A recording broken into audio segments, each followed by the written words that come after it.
There's a moment in your healing where you feel the shift. The ache doesn't sting like it used to. The silence no longer feels cruel. It feels clean. And just as you're learning to breathe again, there it is. A message, a like, a casual reaction, a shadow of what used to be, drifting back into your world like it never left. It's not an apology. It's not accountability. It's not a real attempt to re-enter with clarity. It's just a whisper. The whisper of someone who once held your heart, and now, after realizing what they carelessly misplaced, is testing the waters. Not with courage, not with purpose, but with hesitation, calculation, and half-hearted reach. That whisper is not love. That whisper is a question. Am I still welcome in the places I walked away from? And this is the moment, not when they return with conviction, but when they return with curiosity. This is the moment that defines whether you reclaim your power or slip back into a version of yourself that waited in quiet desperation for a knock at a door you never should have left open. When someone truly realizes your value, they don't whisper, they don't breadcrumb. They don't send a casual, "How are you?" into the void, expecting an open invitation to the emotional palace they once took for granted. When they truly understand what was lost, they arrive, whole, humble, honest. But what often comes first, before clarity, before true regret, is the test. It looks innocent, almost sweet, a meme, a memory, a passive just checking in. It might even trigger a rush inside you, that old craving to feel seen, remembered, relevant again in someone else's world. But that's not love. That's a radar sweep. That's someone trying to confirm whether your door is still unlocked. Not because they want to come in, but because they want to know they still could. And here's the hard truth most avoid. Silence isn't broken by someone who wants to build. It's often broken by someone who wants to borrow. Borrow comfort, borrow reassurance, borrow emotional security. But they're not bringing tools. They're not here to repair what was broken. They're here to measure what still remains. The moment you receive a subtle check-in, the moment your phone lights up with a name your heart once broke over, you must pause. Not because you're bitter, not because you want revenge, but because you now operate from wisdom, from clarity, from the hard-earned understanding that access to your heart is no longer free. It requires presence, purpose, and proof. Letting someone re-enter your world because they miss you isn't love, it's emotional nostalgia. It's an attempt to soothe their ache, not a commitment to honor yours. And nostalgia is seductive. It wears the perfume of good memories while hiding the scars of what actually happened. It plays old songs, shows old pictures, reminds you of how good it once felt, without ever reminding you of how it ended. So when a subtle message arrives, don't reply immediately. Don't perform. Don't analyze. Don't contort yourself into the most palatable version of who you think they want you to be. Instead, observe, not them, but yourself. What do you feel? Excitement, validation, fear, hope. Observe the part of you that's still trying to interpret a vague signal as a sign of growth. That's where your healing lives, not in what they sent, but in what you still want it to mean. It's easy to get swept into the rhythm of connection again. Easy to read too much into too little. But growth demands stillness, and stillness gives you space to see clearly. Clarity reveals truth, and the truth is this: someone who wants to be in your life won't test the waters, they'll dive in. Someone who values you doesn't peek through the window. They knock, they wait, they show up again and again, not because they want something from you, but because they want to be with you. Until then, you owe yourself protection, not from them, from your own impulse to mistake a ripple for a wave, a breadcrumb for a feast, a message for a mission. This isn't about closing your heart. It's about refining your filter. It's about asking the harder question. Does this message carry weight? Or is it a recycled pattern dressed up as progress? When you respond too quickly, you train others that your value resets with every message. When you let ambiguity back in, you shrink the space you've carved out for peace. When you interpret subtlety as sincerity, you start performing again. But you're not here to audition. You've already earned your worth. Now you must enforce it. There's nothing wrong with someone wanting to reconnect. People evolve, people regret, people make mistakes and seek redemption. But redemption doesn't come through subtlety. It comes through substance. If someone truly misses you, they don't test. They take a step forward with vulnerability, with clarity, with effort. Not a hey, not a just thought of you, but a wholehearted gesture. Until that arrives, you stay in your center. You don't adjust your energy for fragments. You don't rearrange your heart for ghosts. You don't press pause on your evolution because someone remembered your name in the middle of their loneliness. You rise because you know what's behind that message. You know it's not pure. You know it's not complete. You know it's not real intention. Not yet. And if you respond too soon, too kindly, too openly, you become predictable. Predictability is not the same as emotional safety. It becomes emotional convenience. You weren't put on this earth to be emotionally convenient. You weren't designed to be someone's momentary relief from their own confusion. You're here to be chosen, not when it's easy, not when they're bored, but when they're ready to show up. So you let the check-in come. You let the message arrive. You let the silence be broken, not because it changes you, but because it confirms you. It confirms who still thinks access is a game. It confirms who still moves with half intention. It confirms who still values comfort over courage. And most importantly, it confirms how much you've grown. Growth isn't always glamorous. Sometimes it's the quiet refusal to reply. Sometimes it's the heartbreak of silence over the high of false hope. And the resilience it takes to refuse to reply. Sometimes it's the heartbreak of silence over the high of false hope.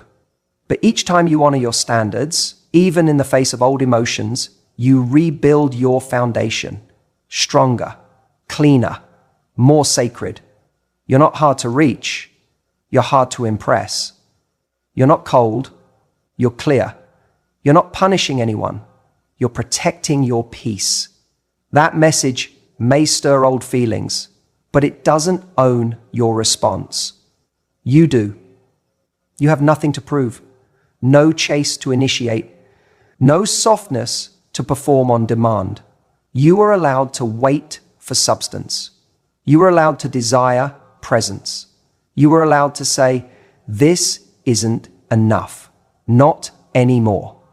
And when they come back, if they ever do, they'll know the difference between access and entrance, between nostalgia and devotion, between casual and committed, because you trained them, not by what you said, but by what you no longer accepted. You don't need to declare your standards. You live them.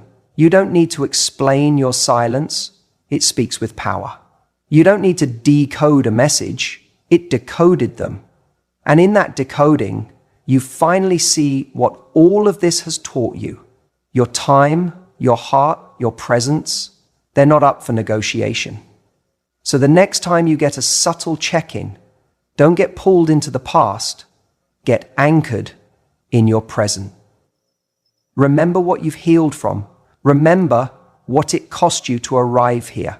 And then ask yourself the question that saves everything.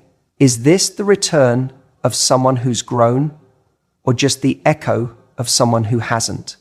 because whispers don't rebuild broken bridges. Subtle doesn't hold weight. And missing someone is not the same as being ready for them. Let them test the waters if they must. You don't owe them a lifeline. Not when you've already learned how to swim without one. It always looks different from the outside. You see the photos, the stories, the laughter, the movement, the seemingly uninterrupted rhythm of someone's life continuing without you. And it cuts deeper than you'd care to admit. Because you wonder, how can someone look so alive in a world where you no longer exist? But what you must understand is this: the loudest distractions are often hiding the deepest hollowness. The more desperately someone chases external validation, the more they reveal just how little internal peace they actually have. They may smile, but it's a smile crafted for public consumption, not personal fulfillment. It's curated, it's designed, it's a mask, not a mirror. When someone walks away, especially when it's casual, abrupt, or unexplained, there is a tension that brews in their absence. At first, they feel free, unburdened. They breathe the air of detachment like it's oxygen after suffocation. They may convince themselves they've made the right decision. They may even chase that feeling by leaning into distraction with people, with parties, with performance. But distraction isn't healing. It's anesthesia. And anesthesia always wears off. The pursuit of validation becomes the main act. They post more, party more, connect more. But it's not depth they're after. It's reaction. Because every like, every compliment, every flirtation is an attempt to drown the silence that follows a meaningful loss. The silence that asks difficult questions. What did I walk away from? What did I devalue? What connection did I abandon for the illusion of ease? But those questions don't surface immediately. The questions that light up, first comes the high. And in that high, they collect the moments that make it look like they've moved on. And you, watching from afar, might mistake their noise for confidence, their busyness for peace. You might even begin to question your worth, wondering why your absence feels invisible, why your presence seems to be so easily replaced. But here's the truth. Real connection doesn't vanish. It lingers. It echoes. It leaves fingerprints on the soul. And the harder someone tries to replace that echo with artificial sound, the louder their emptiness becomes. They aren't moving on. They're running away, not from you, but from the emotional reckoning that comes from losing someone they once had access to, but didn't value enough to hold. External validation is seductive. It promises quick reassurance. It makes you feel important, briefly, but it fades fast, because no amount of attention from strangers can compensate for the absence of authenticity. No amount of new faces can erase the memory of the one who saw you deeply. No party, no praise, no performance can ever satisfy the soul that once felt seen, understood, cherished, and then chose noise over depth. Eventually, distraction becomes exhausting. The high flattens. The novelty wears off. And all that's left is the hollowness they tried to outrun. That's when the realization hits. Not in the middle of the party, but in the quiet that follows. When the phone goes silent. When the dopamine drops. When the compliments lose their sparkle because they're based on a version of self that's being projected, not a self that's truly being known. And I try to align, and that moment, that's the pivot point. That's when they begin to miss not just the connection, but the peace that connection brought. Because peace doesn't come from being seen by many, it comes from being known by one. It doesn't come from attention, it comes from alignment. And when that alignment is gone, the soul begins to ache in a way that can't be numbed by noise. Now, here's what's important. Your power lies in understanding this without needing to witness it. You do not need their realization to validate your worth. You do not need their regret to reinforce your value. Because the moment you begin measuring your healing against someone else's delay, you hand over your growth to someone else's timeline. It is not your responsibility to wait for the hollowness to catch up to someone who chose distraction. It is not your role to be the landing place for someone who only understands your worth after the echo sets in. You are not a test drive they return to once the road gets bumpy. You are not a memory they visit when reality disappoints them. You are a sanctuary, and sanctuaries do not stay open for tourists. Let them run. Let them dance in the glow of fleeting attention. Let them bask in the illusion that they are okay, because all that chasing, all that validating, all that distracting, it's a temporary shield from the truth they will eventually face, that they had something rare and now they don't. But your energy must not orbit their awakening. You must not become the silent observer of their descent, hoping that one day they'll look around and realize you are the peace they're now starving for. That's not healing. That's still performing. You are not built to be someone's consequence. You were built to be your own beginning. So you continue, not with bitterness, but with clarity.